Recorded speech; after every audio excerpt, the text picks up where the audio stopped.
Thanks so much. Sorry, John. Take you back to the 1960s, especially 20 years ago today, 1967. What were you doing back then? Call us and share those memories with us at 481-1313. Kind of a flashback today. Please meet Derek Taylor, ladies and gentlemen. He was the press agent for the Beatles. He has written a wonderful book called It Was 20 Years Ago Today. Here's a man who, as I guess many of us woke up with you back in the 50s and 60s. Here's a guy who ages well. He's just like you. Yeah, that's right. The program director at WCAO Radio 60 and really is one of Baltimore's premier disc jockeys. The name will ring a bell to everyone. Welcome, Johnny Dark.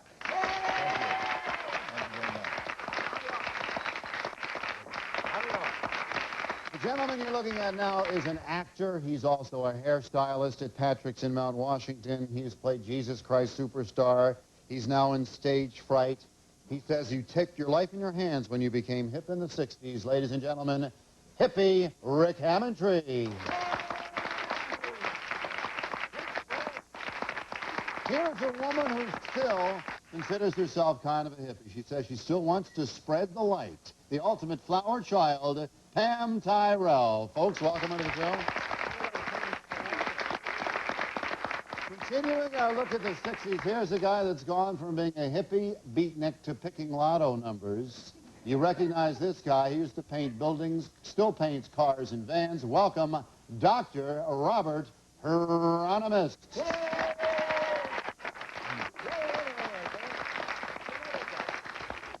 I want to thank Rick Hammontree for this wonderful outfit. Love beads, glasses. He brought me sandals, but they wouldn't look great with the Argyles. The young lady in the audience for the flower.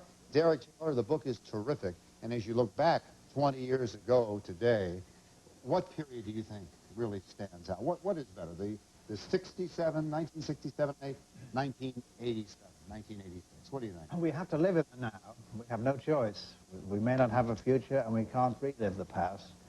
But 67, I see as the shining year, the last year of full optimism, before we had to face certain other realities. But we certainly went through the doors of perception, and I believe that if we survived it, we perhaps never quite came back. We still see things in that, through that prism. You know, in reading your book and looking at things about The Graduate, the Rolling Stone magazine, which started, the Maharishi, TM, hippies, free love, beings, underground newspapers, the Generation Gap, LSD, psychedelic art, the Beatles. I mean, those were terrific times. And you were saying before the show that you really liked those times better than these. I think that they were much more exciting from a radio standpoint. Not that today's radio is not exciting, but especially in AM radio at that point in time, because we were talking about statistics and numbers and how the size of audience. And I said, you realize, I said to Bob backstage, do you realize that if in that particular era you had today, if you have a 10 share, you're probably #1 in the market. In those days, my radio station never had less than a 35 in any time slot. And in my particular time slot, we were running as high as a 63.9. Because you were hot, you were hot. I used to listen to you all the time from my crib.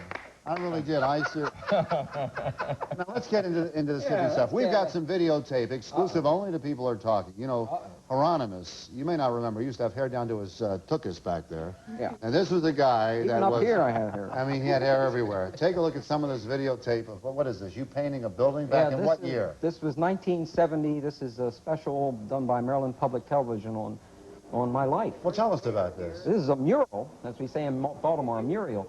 This is a mural that we painted down on South Broadway. And right here I'm trying to explain what all the symbolism is about. What I was trying to say was the only way for countries to get together was to see their likenesses rather than their differences. Yeah. And that's what I'm explaining here, that the eagle was important in American symbolism, but so was, and during those 60s especially, the pyramid in the eye and a triangle, which was America's symbol. I think Derek is conscious of that. A lot of the rock groups used that symbol often in their work. As the pyramid and the triangle. The theme then was that there was only one world. One world. The eruption of underground newspapers in Amsterdam, London, and New York, there were hundreds of underground newspapers. Absolutely. The editor of the International Times in London said you could tell just when someone came in a room if they were on your side or not. It was nothing to do with career or money. nationality. It was just that it was vibrations. A much mocked word, but there are still vibrations, good and bad. I want Rick to take us back to the Rick Hammontree of the 1960s. Well, in 1967 was the summer of love, and that's when I ran away and became a hippie. And it was, like I said before, it was a dangerous time to grow your hair long and be hip, because people didn't like that. They were very threatened by that.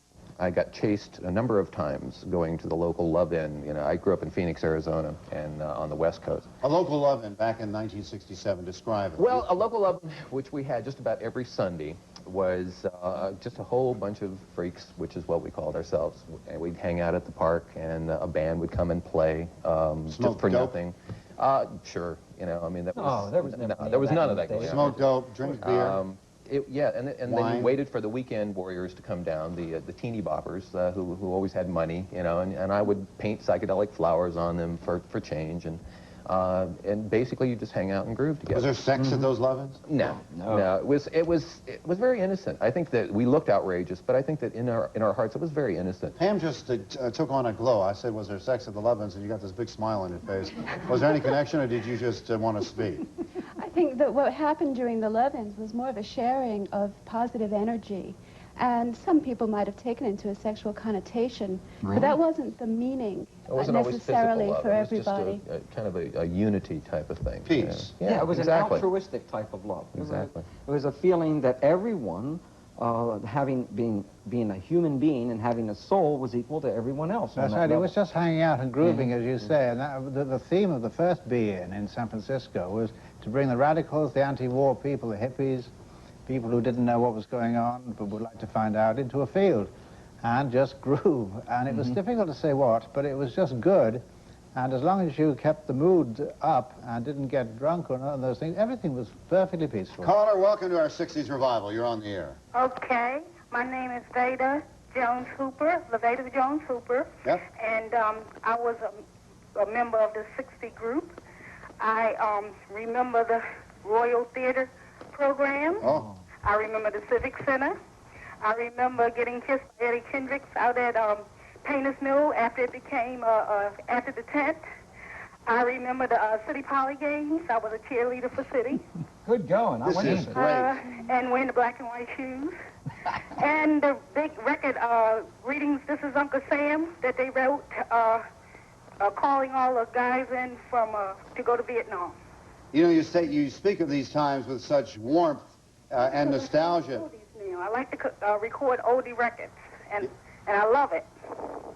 You like those times better than these times? Sure, the music is better because you understood what they were singing about. Now you're rapping, you're spitting in the microphones, you don't know what's going on. But my kids tell me I'm old-fashioned, but they like the old records too. Well, we like old-fashioned people. Yeah. What do you think about that music? That's one thing that they can never take away from you, dear, are those memories. No, and they are can't. really cherished memories. Yes, they are. I could probably do 4 hours on that very easily. That's why golden oldies do so well. WWIN used to play them when we grew up, and they're still playing them. With the rod. Yeah, High Rod. And there was... She mentioned the Royal Theater. I can remember... Wait, go ahead. I went on Buddy Dean. Boy, that's I great. can remember being backstage with Fat Daddy when he used to Yeah, do Fat those Daddy. shows at the Royal Theater. I was probably one of 2 white people Paul, in the entire building. Fat It was Daddy a great Jackson, time. rock and roll, WSID, MFM in Baltimore. We'll be back in just a moment. Don't go away. Baltimore Showboat, cruising from Harbor Place and the Light Street Promenade, is that something different to do. Cruise for lunch, dinner, or Sunday brunch. Your ticket includes cruise, a served meal, musical review, and dancing on the modern, completely climate-controlled Lady Baltimore. Reserve a table for 2, 4, or 450 in beautifully decorated dining decks. Call the Lady Baltimore at 727-3113 and enjoy the best entertainment afloat.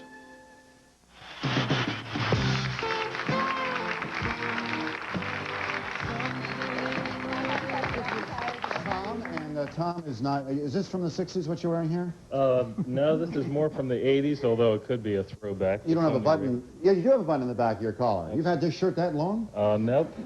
I've worn it a couple times before this, but... Listen, your khakis do not have a belt in the back, but khakis then had a belt in the back. Remember that? That's right. You were a hippie back then. That's right. What does that mean? These aren't skin tight either. I know. Being a hippie back then was having a feeling of peace and love towards your friends and all people, really, and it was sharing that experience, even though you didn't really feel you knew those people. You knew a lot about the world and what was going on and felt that you were involved.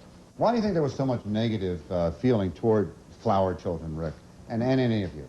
Well, I think the difference, we came out of left field. There was nothing before us that really looked like us. We grew our hair long. We threatened everybody. I mean, we were having a good time. I think the 60s was an expression of the id in all of us. Well, we weren't threatening anyone. It was just that our garb was different. You know, you refer to me many times as being a hippie and all. I was just an artist. And an artist are very practical people. You wear what clothes work. Were you clean back then? I forget. Oh, my God. I was around you a lot One of the of reasons why I quit wearing a beard and long hair is because you have to wash a beard at least once a day. So your ends would frazzle. Did a lot of hippies not wear, wait a minute. Didn't a lot of hippies not wear deodorant and so forth? Didn't many hippies smell? We were natural. That's right. You were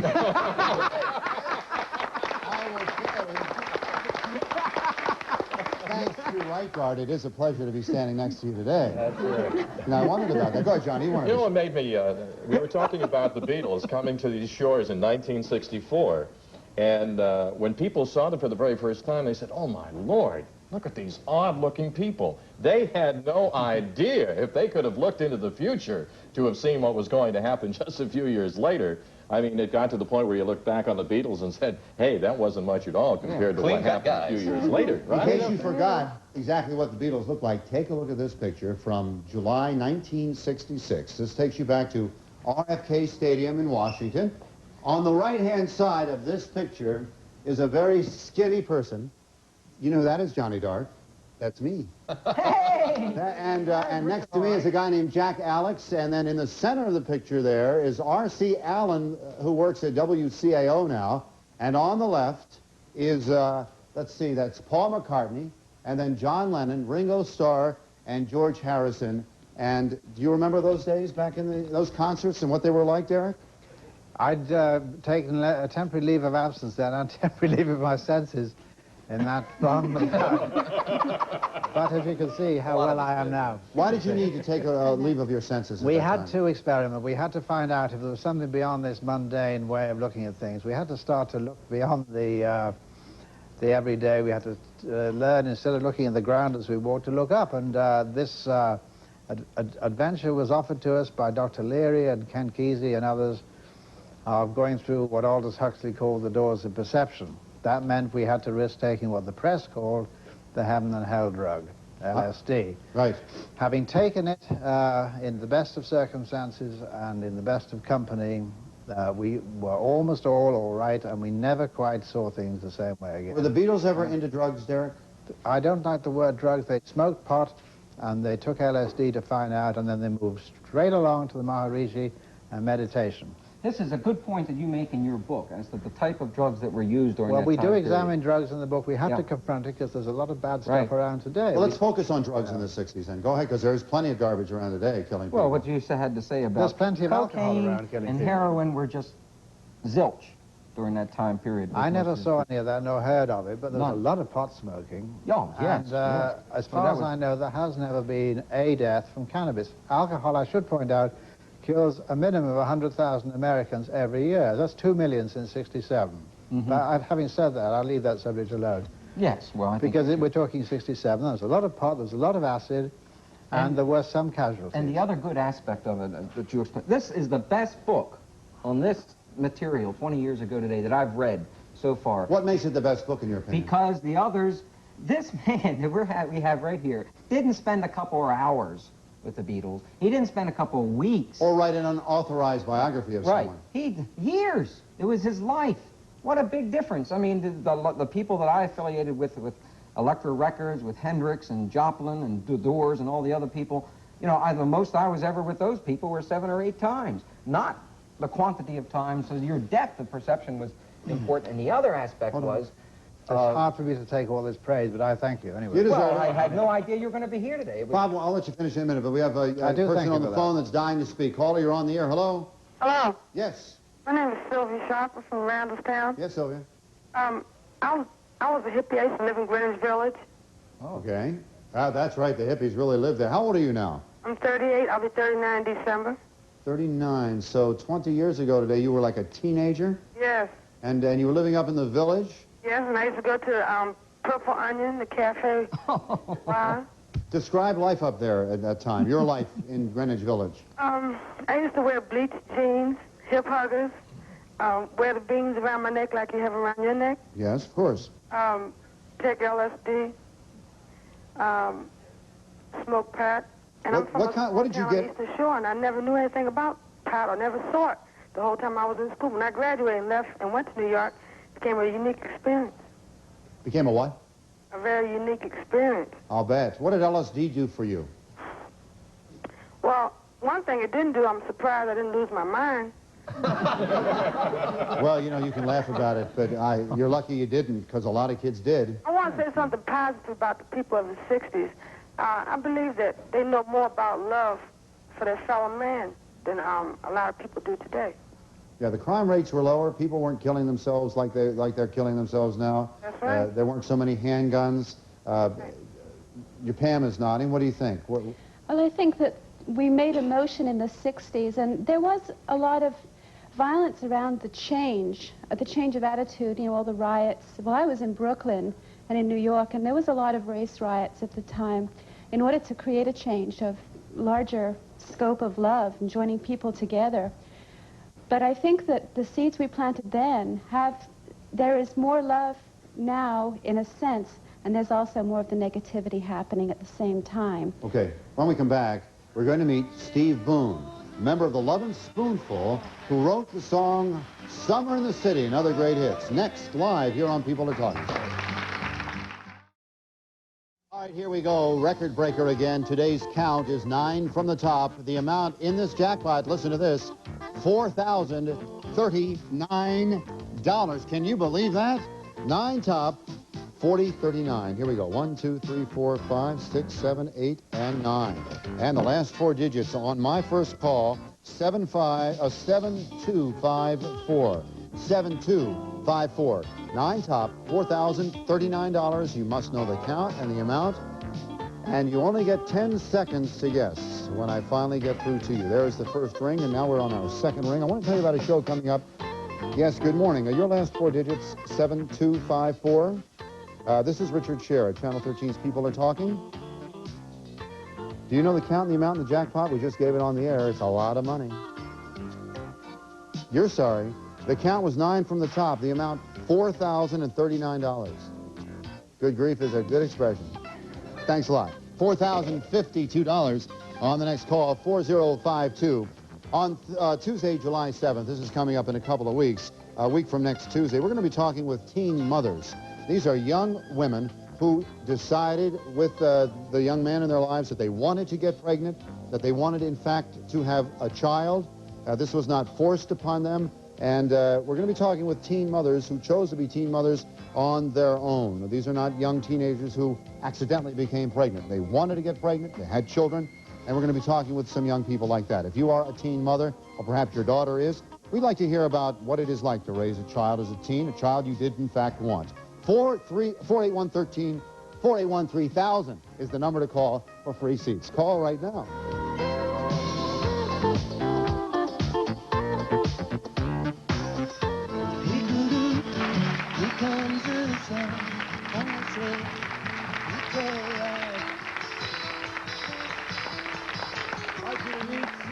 Steve Boone from the Lovin' Spoonful. Yes.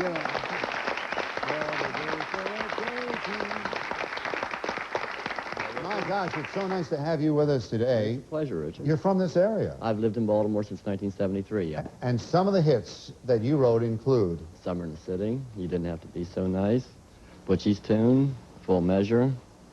Oh. And that was all the hits. I wrote several more songs that were on our albums, but that was enough. That was a nice group, the Lovin' Spoonful.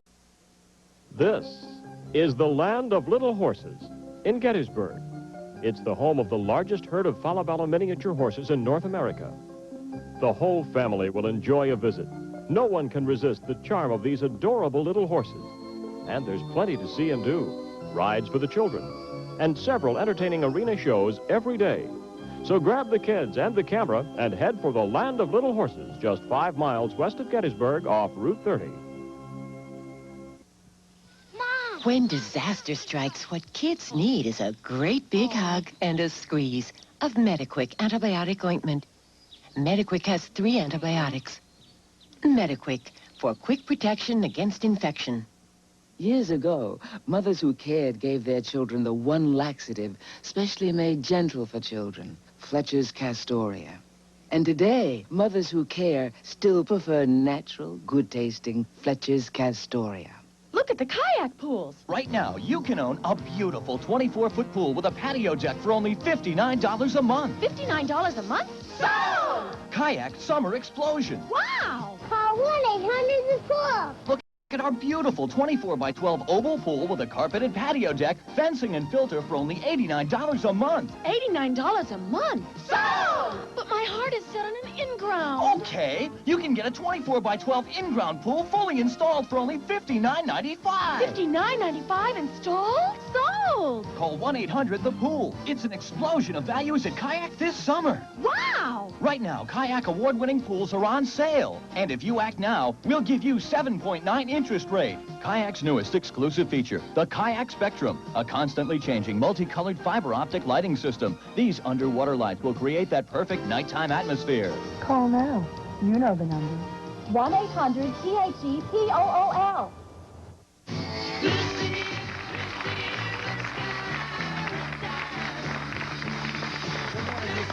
Channel 13's People Are Talking, and you're on the air. Hello. Good morning, Richard. Yes, sir. Please. Speak.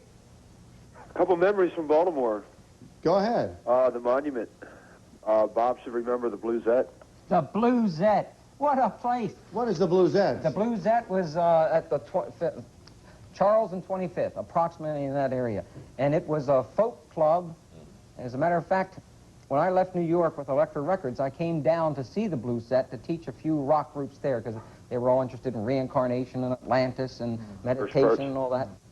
Is that what you're going to refer to? Another memory beside Bluesette's. Psychedelic Propeller. Oh, Psychedelic Propeller. Head shop. You're going over a lot of our heads here. Of course, I remember Mandel and Ballos, right? The Crest Theater and the Diner, of course. The Diner. And here's a woman who remembers Bob Hieronimus. I'm leaving now. Gotta get out of here.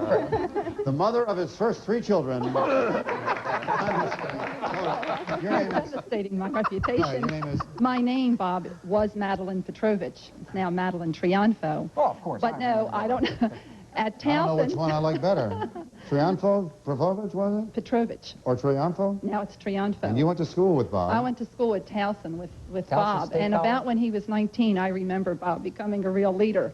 See, I was conservative in the 60s. I didn't go in for a lot of what you're discussing today. But we all knew Bob Hieronimus would become just as famous as he has. Do you remember those days in designing the yearbook? I remember that. I remember. Do you remember Van Bocklin Hall being just 4 rooms? Van Bocklin Hall, the art department at Towson? I can't forget that because I was making prints 2 and 3 o'clock in the morning, which was unheard of in those days. I had a little motor scooter. Do you remember the motor?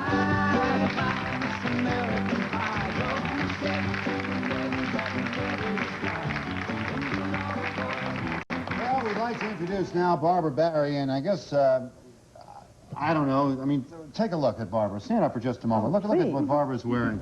Here's this one. You don't, in fact, I'll unhook this for a minute. Just walk out there. Let me describe what Barbara's wearing because she doesn't have a microphone now, but look at this. Can you take a gander at that? This is a mini skirt. I mean, Barbara, as you can see, despite the fact that she's in her 30s, is still a modern-day hippie. She's wearing mini skirts, lace stockings, and they're all coming back with seams. Nice. She looks like one of our associate producers, Tony Robinson. Come on back here, Bob.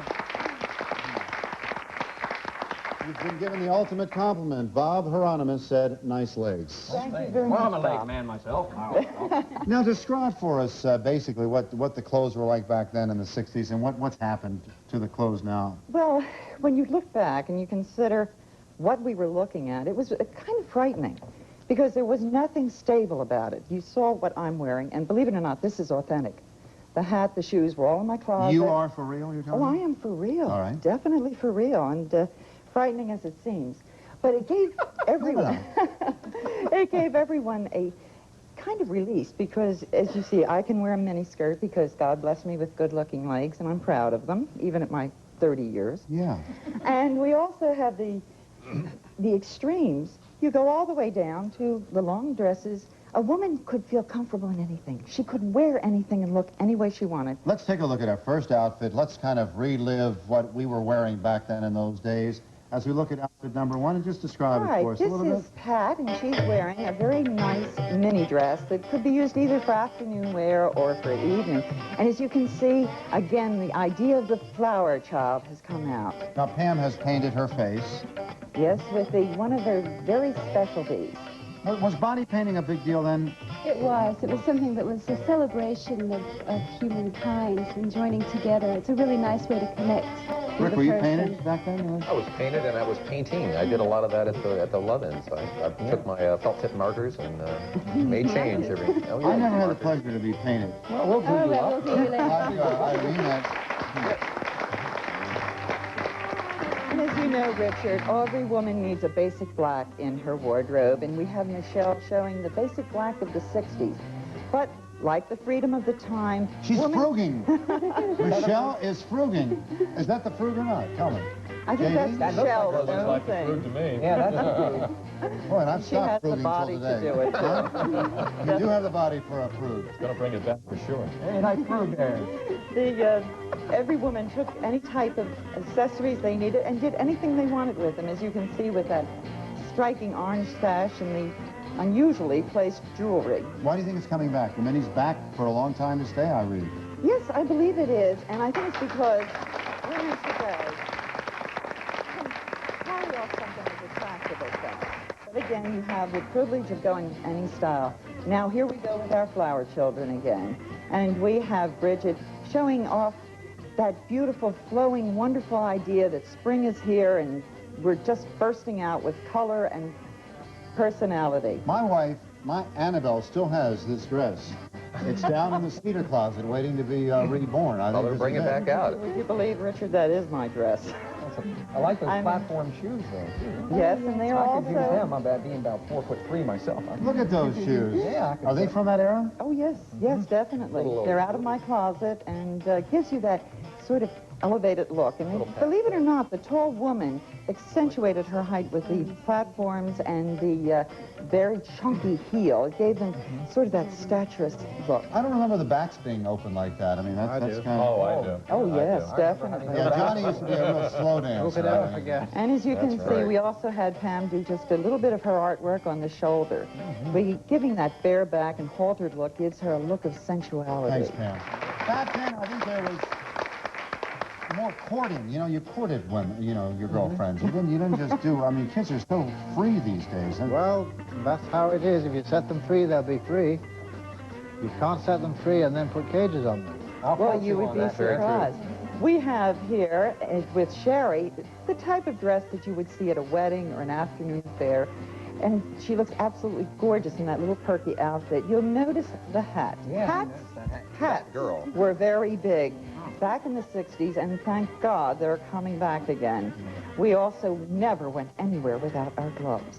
You're kidding. No, gloves. In fact, even I remember a time when I took my 3 youngest girls to the store, just to Sears Roebuck's, and they wore their little gloves and their little hat. And I think all we were buying was a hose at the time.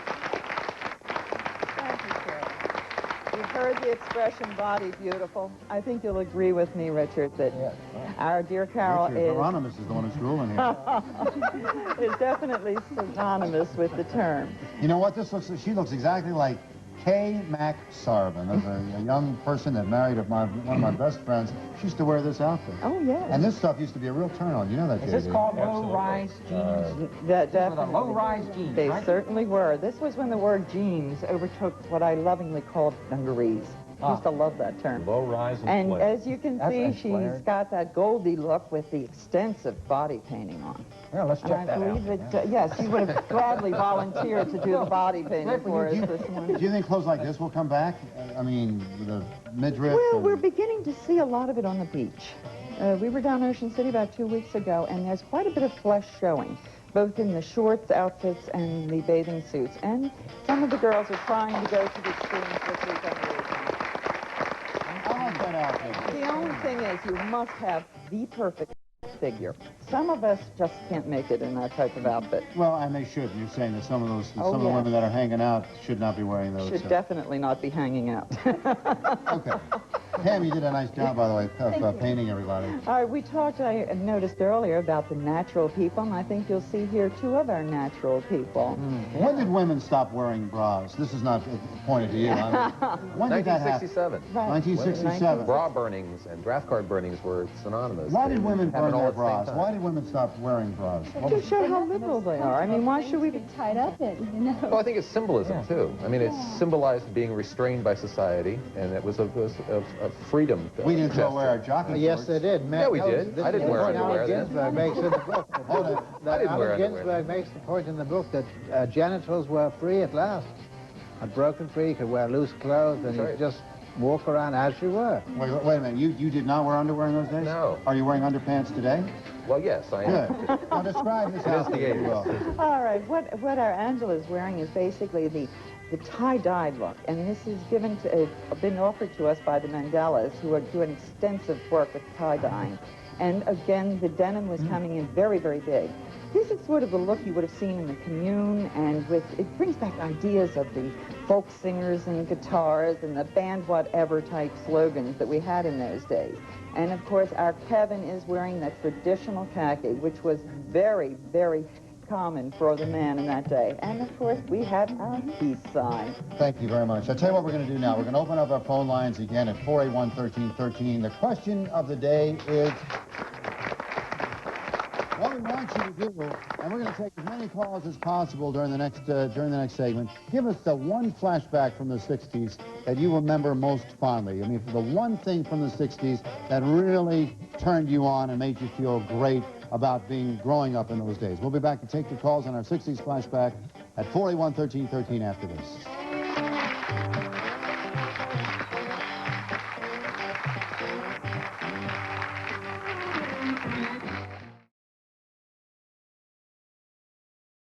They're here. Spectacular summer values at Value City, featuring a $1.5 million buyout, over 85,000 pieces of Mrs. and women's size tops, not $10 to $25, your choice $2.99. Another major buyout of women's size dresses, not $28, only $4.99. Women's fashion and dress flats, not $12.95 to $18.95, your choice $6.88. Don't miss the selection. Don't miss the savings during the spectacular summer values sale at all Value City department stores.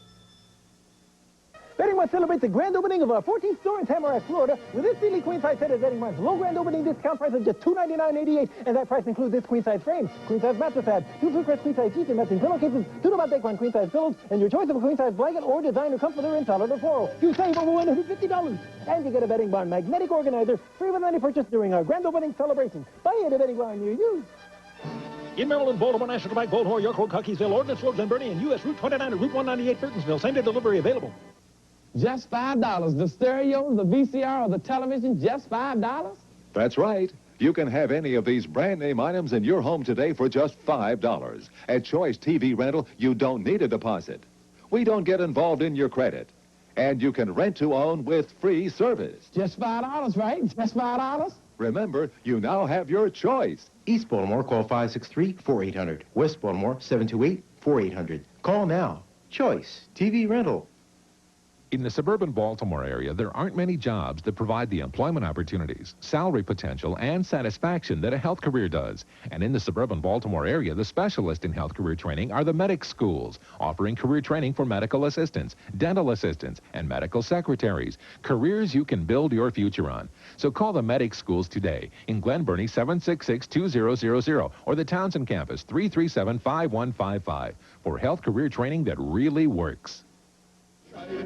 All right, fondest memory of the 60s, caller. Who are you and where are you calling from? My name's Mick Jackie. Hi, Rick. Hey, Mick. How you doing? Good, Mick. How you doing? Pretty good. I just wanted to call and say about how all the kids got together and protested Nam and just became one. We all became one. All right, so the Vietnam protest is something that stands out in your mind. Yes.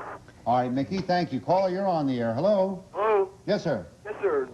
Three main things I remember were everybody had a hot car, the music, and the long hair was a stigma. It really sticks out in my mind. Hot cars, music, and the long hair. Next to the hot cars, I remember everybody in this area, up in the Glen Burnie area, had fast cars like race cars, SS Camaros. Glass pack mufflers, and Johnny Dark used to drive one of those, I remember. He was a real hot rodder. Straight pipes. Thanks. Yeah. Good. Yeah. Caller, you're on. People are talking. Hello. Hello. Speak up. Hello. Yes, hello. Hello. Whoa. I had to talk with Richard about What's your fondest memory of the 60s, caller? my fondest memories of the 60s would have to be hot rods and pot. Pot? Hot rods and pot. All right, but you know something? Can we say something about pot now? You can say something about pot. And I'll tell you something, don't try to glorify it here because, you know... No, we're not trying to glorify it. Okay, good. But drugs were used a lot differently 20 years ago than they are today.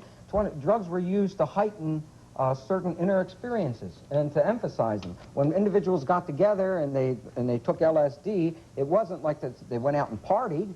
It was more or less a communion with a small group of people within a closed environment to elevate their consciousness. You can't rationalize with most of us that there was a reason to get high.